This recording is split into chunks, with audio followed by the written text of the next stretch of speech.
sigaw ng mamamayan, tahimik na nilulunod ng kasinungalingan.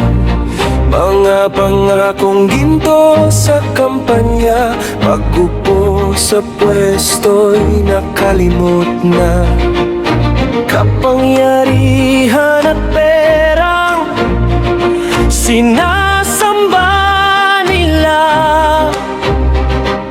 habang sa sariling bayan tayo'y nahihirapan. Hindi kulay at lalo, hindi pangalan ng sino man ang magpapabago sa bayang ito, kundi ang kalayaan ng isip at puso ng mga Pilipino. Walang perpektong leader sa mundo, ngunit may mga tapat pa rin handang magsilbi ng totoo. Hindi talino, yaman ang sukatan, kundi may malasakit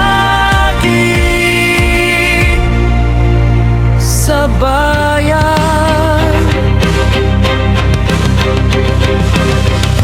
May batas na naging sandigan, ngunit meron din para sa kapakanan.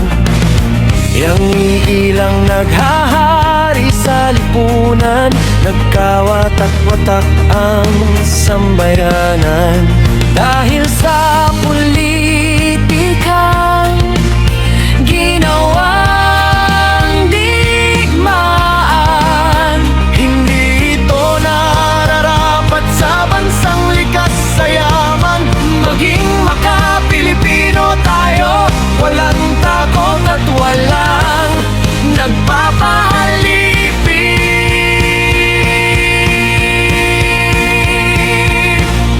Hindi kulay ang lalong, hindi pangalan ng sino man ang magpapabago sa bayang ito, kundi ang kalayaan ng isip at puso ng mga Pilipino.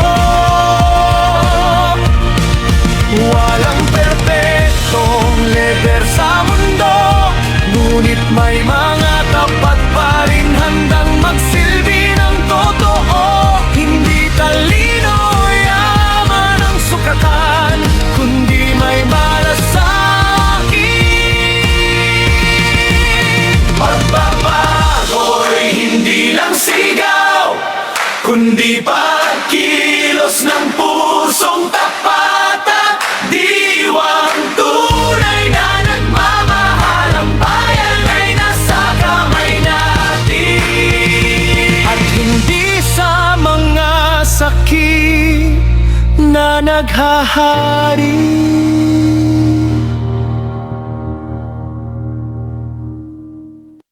Hindi kulay at lalong, hindi pangalan ng sino man ang magpapabago sa bayang ito, kundi ang kalayaan ng isip at puso ng mga Pilipino. Walang perpektong leader sa mundo, ngunit may mga tapat pa